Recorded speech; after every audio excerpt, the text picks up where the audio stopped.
The notification blazed across Nathan's phone screen like a neon sign spelling out my destruction. I shouldn't have looked, but when your husband leaves his phone face up on the kitchen counter while he showers, and that phone starts buzzing with messages from his pregnant ex-girlfriend, well, curiosity becomes survival instinct. "Thank you, sweetheart, for arranging the baby shower." Sarah's message glowed there with heart emojis scattered around like confetti at my funeral. But it was the second message that made my world tilt sideways. "Have you told Jennifer about the ring yet? I feel so guilty wearing something that belonged to her family." The coffee mug slipped from my fingers, shattering against the tile floor in a symphony of ceramic destruction that perfectly matched the sound of my heart breaking. The ring. She was talking about my grandmother's ring, the Art Deco masterpiece with the sapphire centre stone that had been passed down through 4 generations of strong women who survived wars, depressions, and heartbreak. The ring Nathan slipped onto my finger 3 years ago, promising it would stay in our family forever. My bare feet barely felt the cold hardwood as I raced to our bedroom, Nathan's cheerful humming from the shower a sick soundtrack to my panic. The jewellery box sat there on my dresser, mahogany and innocent, just like it had every morning for 3 years. My hand shook so violently I could barely lift the lid, but when I did, the white velvet indent stared back at me, empty and accusatory. Gone. Actually gone. I sank onto our bed, the mattress creaking under the weight of my betrayal. This wasn't some mistake or misunderstanding. Nathan had deliberately taken my most precious possession, sold it, and used the money to throw a party for the woman who had waltzed back into his life 6 months ago. The same woman who claimed her baby could be anyone's, but somehow needed Nathan's financial support for everything from doctor's appointments to maternity clothes. The shower shut off and I heard Nathan humming louder, probably pleased with himself for pulling off what he thought was the perfect deception. I quickly closed the jewellery box and positioned myself at my vanity, pretending to apply mascara while my mind raced through the last few months, connecting dots I had willfully ignored. "Morning, beautiful," Nathan said, emerging from the bathroom with a towel around his waist and guilt-free smile on his face. "Sleep well?" I watched him in the mirror. This man I had loved since college, this man who used to bring me coffee in bed and write little love notes on my bathroom mirror. Now he stood there, casually toweling his hair while his phone buzzed again with messages from his pregnant ex. "Fine," I managed, my voice surprisingly steady. "You're up early for a Saturday." "Yeah, I promised I'd help Sarah with some baby preparations today. You know how it is. She doesn't have anyone else." He said it so casually, like it was perfectly normal for a married man to spend his weekends playing house with another woman. "How generous of you," I murmured, applying lip gloss with mechanical precision while studying his reflection. "What kind of preparations?" Nathan paused in his toweling, and I caught the micro expression of panic that flashed across his features before he recovered. "Just, moving some furniture, hanging decorations, basic stuff." Decorations? For the baby shower he had funded with my inheritance. "That's nice," I said, capping my lip gloss with deliberate calm. "I'm sure she appreciates everything you do for her." He walked over and kissed the top of my head, the gesture that used to make me melt, now feeling like a brand marking me as the fool. "You're amazing, Jen. Most wives wouldn't be so understanding about me helping an old friend." Old friend. That's what he called the woman he had dated for 2 years before me. The woman who had broken his heart so thoroughly that it took 6 months before he could even look at another woman. The woman who had reappeared in our lives, claiming to be homeless and pregnant, needing just a little help to get back on her feet. "I trust you," I lied, watching him get dressed in the mirror. The same mirror where he used to write "Good morning, gorgeous" in the steam. Now it just reflected back my own pale face and the empty space on my finger where my wedding ring sat alone, bereft of its companion. Nathan grabbed his keys and phone, pausing at the bedroom door. "I'll probably be gone most of the day. Sarah's shower is tomorrow, so there's a lot to do. Have fun, I called after him, my voice bright and supportive, the perfect wife sending her husband off to betray her with a smile. The front door closed with a soft click that sounded like a gunshot in the silence. I sat there for exactly 60 seconds, counting my heartbeats, before I moved into action. I pulled out my laptop and opened a browser window, typing Art Deco Sapphire Ring into the search bar. Page after page of jewellery sites loaded, but it was the recent sales on auction sites that made my blood freeze. There it was, my grandmother's ring, sold 3 days ago for $12,000 to a private buyer in the next town over. The listing even included the family provenance Nathan had provided, making it more valuable to collectors. $12,000. Enough for a lavish baby shower, a month of Sarah's rent, and probably some new maternity clothes. All funded by the sale of a family heirloom that represented 4 generations of strong women who had survived everything life threw at them. But as I stared at that sold listing, something cold and calculating settled into my chest where my heart used to be. Nathan had made a critical error in his betrayal. He thought he was married to the same naive Jennifer who had taken him back after his emotional affair 2 years ago, who had forgiven his lies about working late when he was really at bars with his ex-co-workers, who had smiled and nodded when he claimed Sarah just needed a friend. Nathan had no idea that his trusting wife had been busy these past few months. While he was playing saviour to his pregnant ex, I had been taking online courses for my real estate licence. While he was making excuses about mysterious expenses, I had been networking with my late father's business partners, learning about property investment and management. And while he thought I was just working double shifts at the hospital to help with our mortgage, I had been building a nest egg from my parents' life insurance money that he didn't even know existed. You see, some betrayals are so complete, so calculated, that they deserve more than tears and confrontation. They deserve precision. They deserve strategy. They deserve the kind of revenge that doesn't just hurt in the moment, but reshapes entire lives. I opened another browser tab and navigated to the county property records. Sarah's little rental cottage, the love nest where she was probably arranging baby shower decorations with my money right now, had just been listed for sale by an owner who was relocating to Florida. The asking price was within my pre-approved mortgage range, and I had enough cash for a compelling offer. My phone buzzed with a text from Nathan. Running late, might not be home until tomorrow. Sarah needs extra help today. Perfect.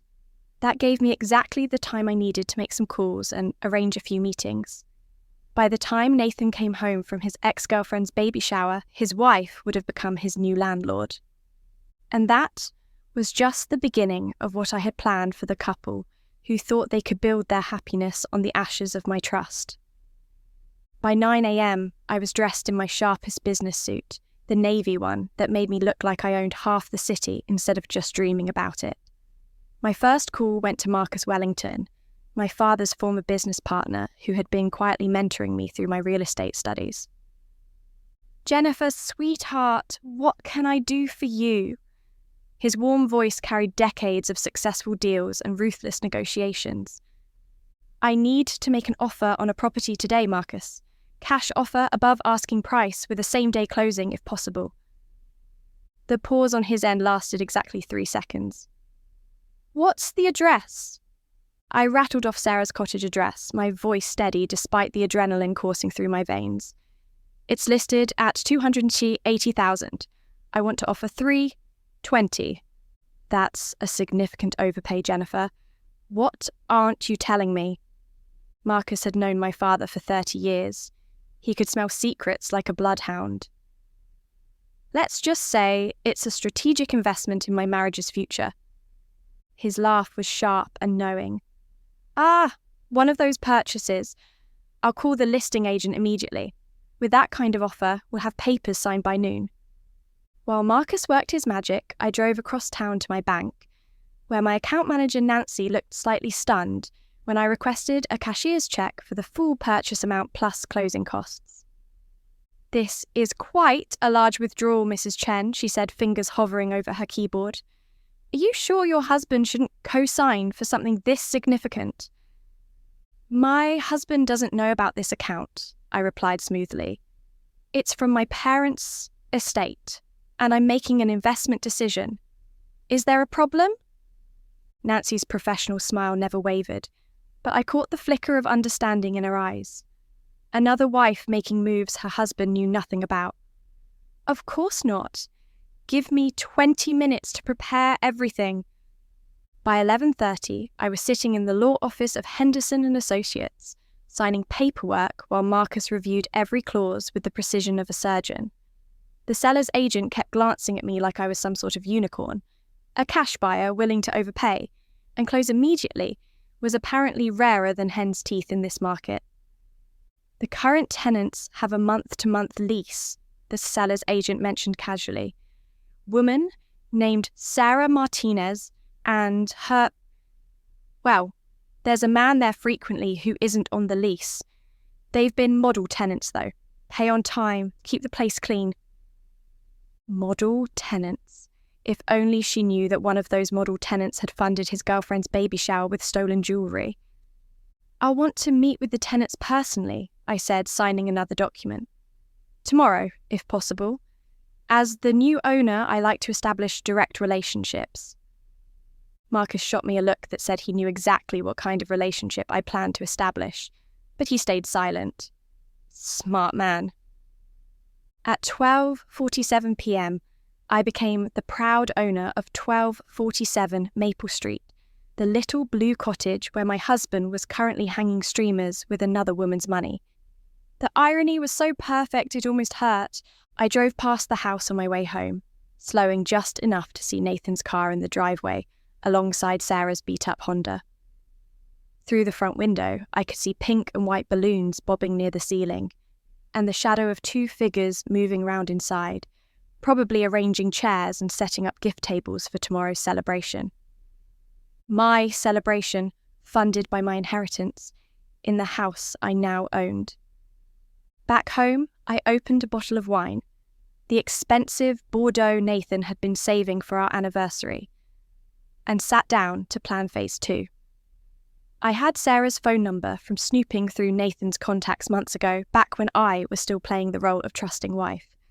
Now, it was going to come in very handy. At 3 p.m, I called her. "Hello?" Sarah's voice was breathless, probably from running around preparing for her big day. "Hi, Sarah. This is Jennifer Chen. I'm calling because I just purchased the house you're renting, and I wanted to introduce myself as your new landlord."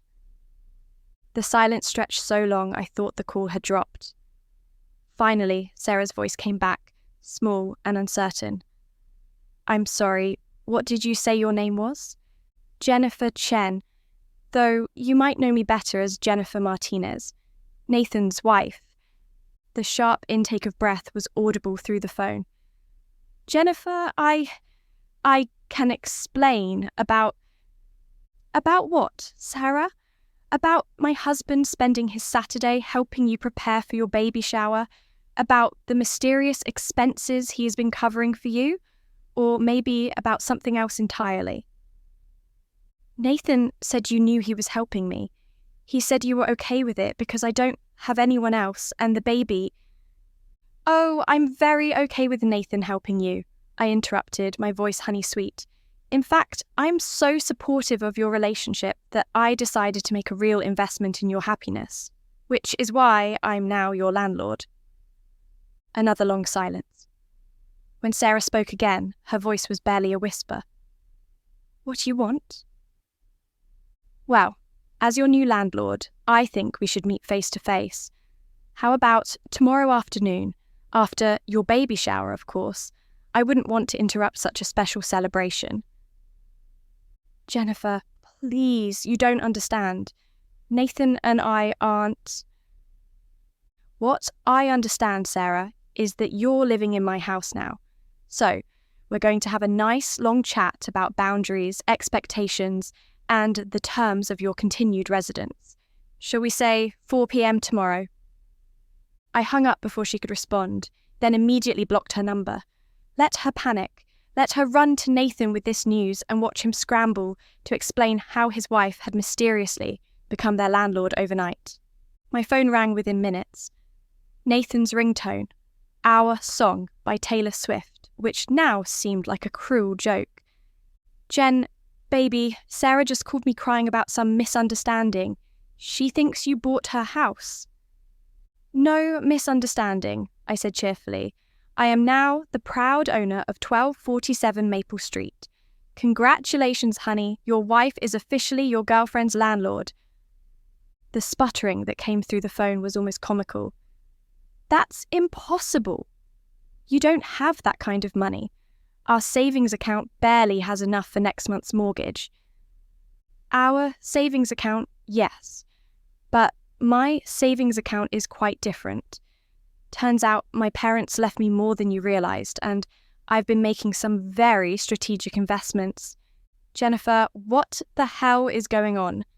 This doesn't sound like you at all. Maybe that's because you don't know me as well as you thought you did, Nathan. Just like I apparently didn't know you well enough to predict you'd sell my grandmother's ring to fund another woman's baby shower. The silence that followed was deafening. I could practically hear the gears grinding in his head as he tried to figure out how I'd discovered his betrayal. Jen, I can explain about the ring. It was just temporary. I was going to buy it back. Save it for someone who still believes your lies. Right now, you need to decide if you're coming home tonight or staying at your girlfriend's house, because tomorrow I'm having a very important conversation with my new tenant about the terms of her lease. You can't do this. You can't just buy someone's house to spite me. Watch me, I said and hung up. I spent the rest of the afternoon researching landlord-tenant law and drafting a very special lease agreement. By the time evening fell, I had everything I needed for tomorrow's meeting with Sarah. Nathan never came home that night, which told me everything I needed to know about where his loyalties truly lay. But that was fine, because while he was comforting his pregnant girlfriend about their new landlord situation, I was planning the next phase of my revenge. And trust me, buying their house was just the appetizer. The main course was going to be much more satisfying. Sunday at 3:45 p.m, I stood on the porch of my new property, holding a manila folder thick with documents and wearing the kind of smile that could cut glass. Through the front window, I could see the aftermath of Sarah's baby shower, pastel decorations still hanging from the ceiling, gift boxes stacked on the coffee table, and Sarah herself pacing back and forth while talking frantically on the phone. Probably calling Nathan for the 100th time since yesterday. I knocked 3 times, sharp and businesslike. The pacing stopped abruptly, and after a long moment, the door opened to reveal Sarah Martinez in all her pregnant glory. She was smaller than I'd expected, with dark hair pulled back in a messy bun, and the kind of ethereal beauty that probably made men stupid enough to sell their wives' jewellery for her. "Jennifer," she breathed, one hand protectively cradling her rounded belly. "I wasn't sure if you were serious about coming."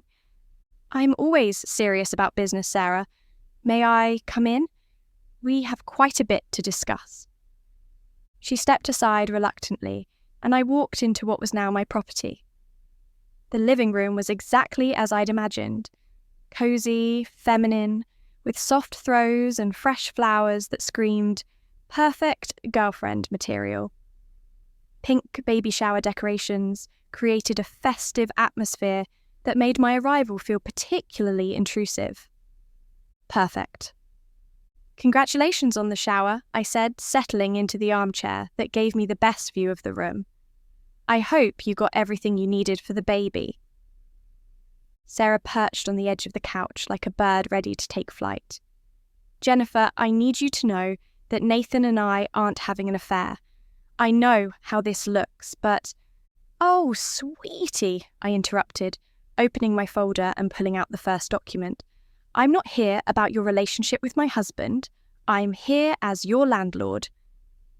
I slid a paper across the coffee table, right past a gift bag that still had the price tag attached. "This is your new lease agreement. As you can see, I've made some modifications to the terms. Sarah's face went pale as she scanned the document. $1,500 more per month? Jennifer, I can't afford this. I'm 7 months pregnant, and I don't even have a job right now. That's unfortunate, I said, crossing my legs and smiling sympathetically. But property values in this neighbourhood have increased significantly. I'm sure you understand that as a business owner, I need to charge market rate. Market rate for this place is what I'm already paying. This is price gouging. Actually, it's capitalism. And speaking of market rates, I pulled out another document. I'll also need a $1,000 pet deposit. I don't have any pets. For emotional support animals, I noticed Nathan's been staying here quite frequently. I assume he provides you with some form of comfort during your pregnancy. The way her face flushed told me I'd hit my mark. Sarah clutched the lease agreement like it might bite her. This isn't legal. You can't just change someone's rent because you're mad at your husband. Actually, I can. Your previous lease was month to month with the former owner. As the new owner, I have the right to modify terms with 30 days' notice, which I'm graciously providing. I pulled out my phone and showed her a photo. I also took the liberty of documenting some property damage that will need to be addressed. The photo showed a small scuff mark on the kitchen wall that could have been caused by anything. A chair, a bag, normal wear and tear. But in the right light, with the right angle, it looked like damage that required professional repair. That tiny mark, that's not damage, that's just unauthorized wall alterations. The repair estimate is $800, which will be deducted from your security deposit.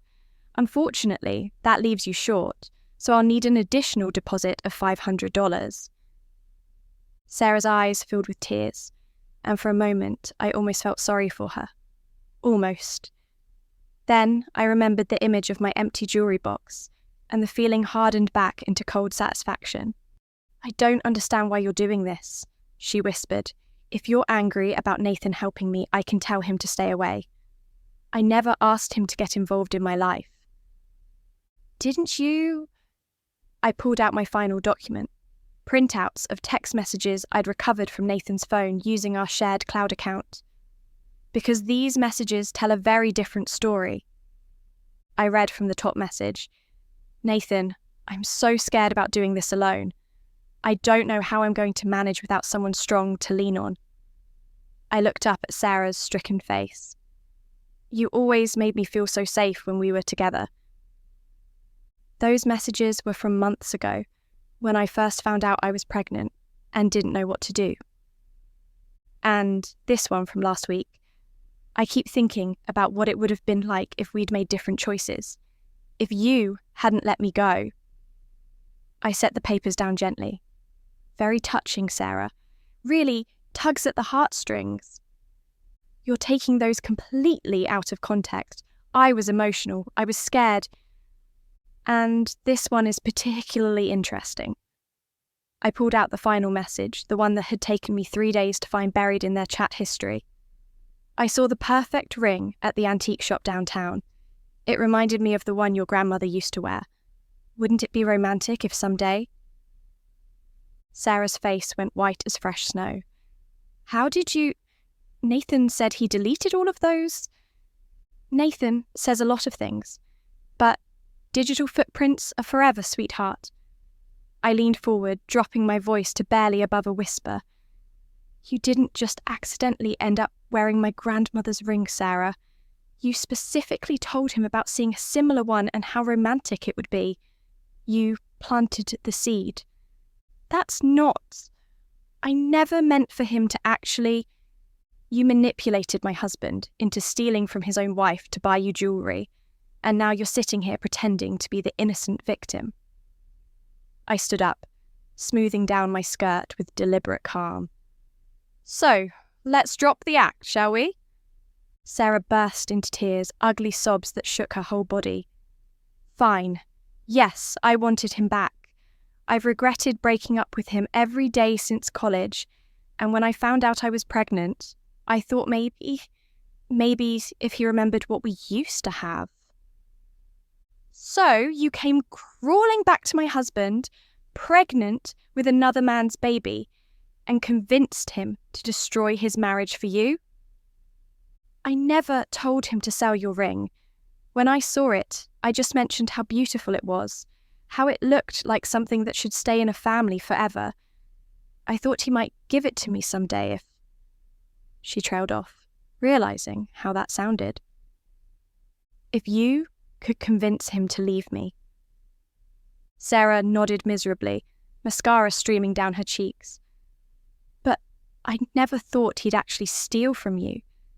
I thought maybe he'd bought it for you and, eventually, if we ended up together, you'd inherit it along with my husband. I picked up my folder, sliding all the documents back inside. Well, congratulations, Sarah. You got exactly what you wanted. Nathan chose you over his wife. Her head snapped up, eyes wide with surprise. What do you mean? I mean, he didn't come home last night, did he? He's choosing to stay here with you instead of trying to fix his marriage. You won.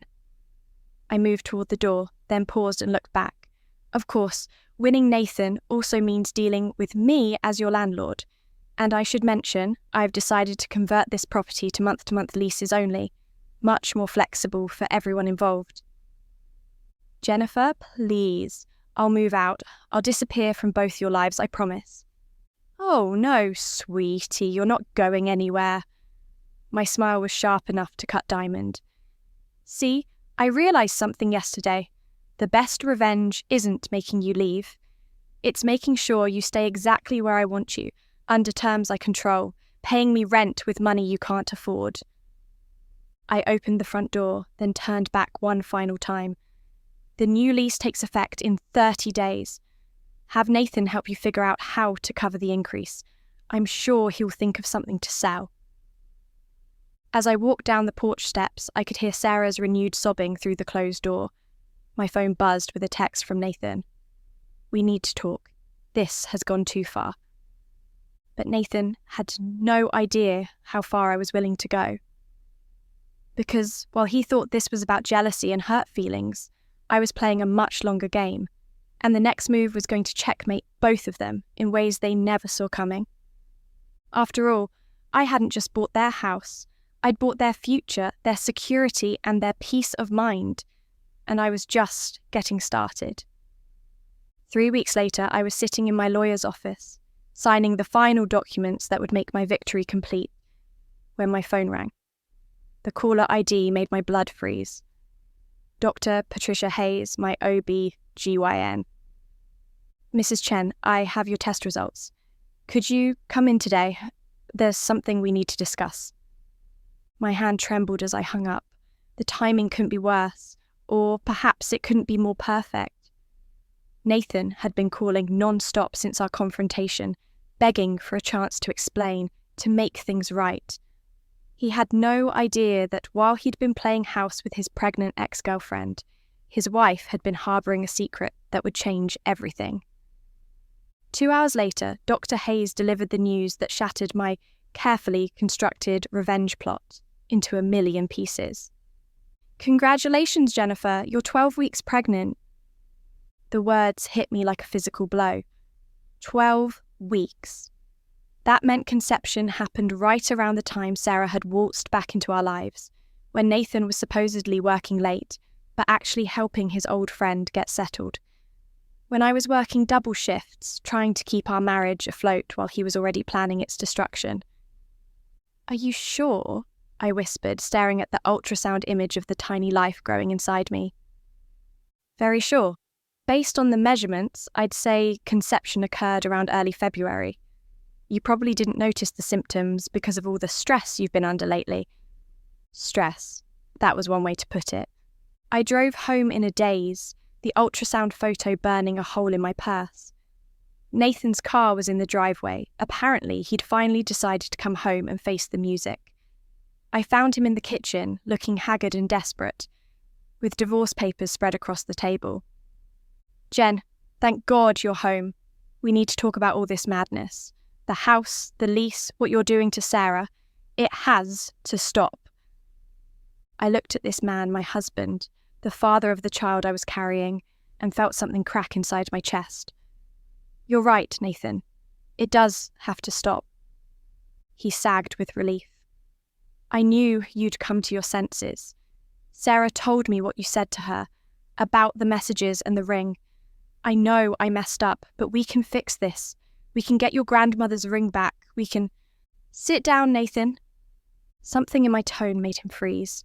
I pulled the ultrasound photo from my purse and placed it on the table, right next to the divorce papers he'd brought home. What is this? He asked, but his voice suggested he already knew. I'm pregnant. 12 weeks. Which means our baby was conceived right around the time you started your emotional affair with Sarah. Nathan's face went through a series of expressions. Shock, joy, confusion, and finally, devastating realization. Jen, this changes everything. We can't get divorced now, we're having a baby. Are we, Nathan? Because for the past 3 months, you've been acting like Sarah's baby was more important than anything happening in your own home. You sold my family heirloom to fund her baby shower while your actual wife was carrying your actual child. The silence stretched between us like a chasm. Nathan reached for my hand, but I pulled away. I never meant for any of this to happen, he said finally. Sarah, she was in such a bad place, and I just wanted to help. I never meant to hurt you. But you did hurt me. You betrayed me in the cruelest way possible. And now, I picked up the ultrasound photo, staring at the tiny form that would forever link me to this man who had broken my heart. Now, I have to decide what kind of life I want to build for this child. Nathan's eyes filled with tears. Jen, please, I'll do anything to make this right. I'll cut all contact with Sarah.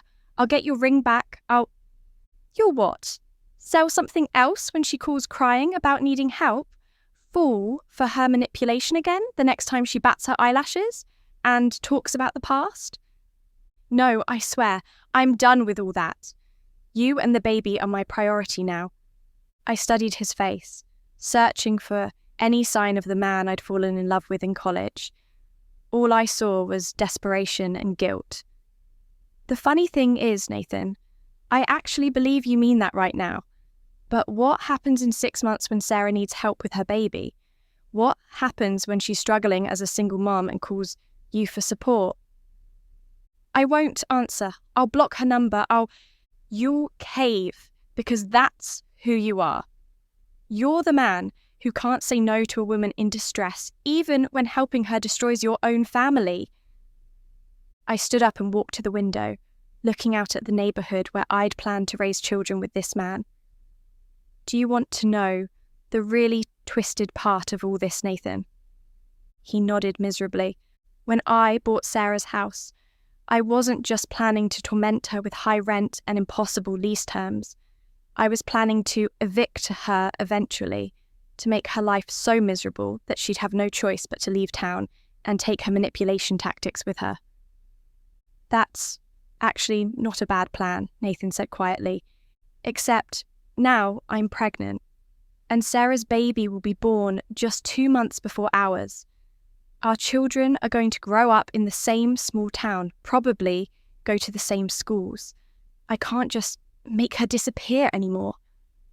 I turned back to face him, and the look on my face must have been terrifying because Nathan actually flinched. So I've decided on a different approach. I'm going to be the most generous landlord Sarah has ever had. I'm going to lower her rent, help her with baby expenses, maybe even offer to babysit when she needs a break.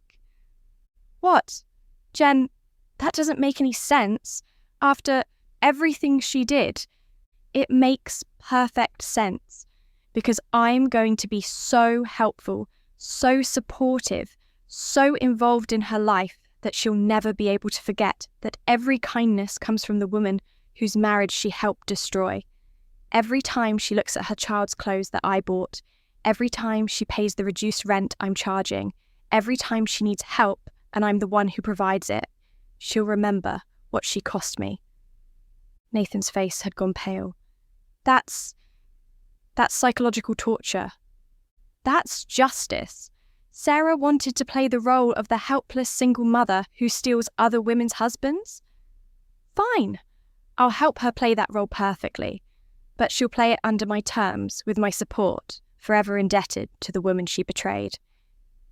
I picked up the divorce papers and tore them in half. And you, Nathan, are going to help me. You're going to stay married to me, help me raise our child, and watch me be absolutely perfect to the woman who manipulated you into nearly destroying our family. Jen, this is insane. You can't build a marriage on revenge. I'm not building it on revenge. I'm building it on reality. The reality that you're weak when it comes to women in distress. The reality that I'm stronger than either of you gave me credit for. And the reality that our child deserves a father, even if that father is a man who sells family heirlooms for his ex-girlfriend's baby showers. I walked over and placed my hand on his cheek, my touch gentle despite the steel in my voice. Here's how this is going to work, Nathan. You're going to be the perfect husband and father. You're going to watch me be kind and generous to Sarah while knowing exactly why I'm doing it. And every day, for the rest of your life, you're going to remember that your moment of weakness didn't just cost you your wife's trust. It turned her into someone you don't recognize. Nathan stared at me like I was a stranger. And maybe I was. Maybe the woman who could forgive and forget had died the moment I found that empty jewelry box. Maybe what emerged was someone harder, smarter, and infinitely more dangerous. Do we have an understanding? I asked. He nodded slowly, tears streaming down his face. Good. Now help me plan a welcome basket for Sarah's baby. After all, we're going to be such good neighbours.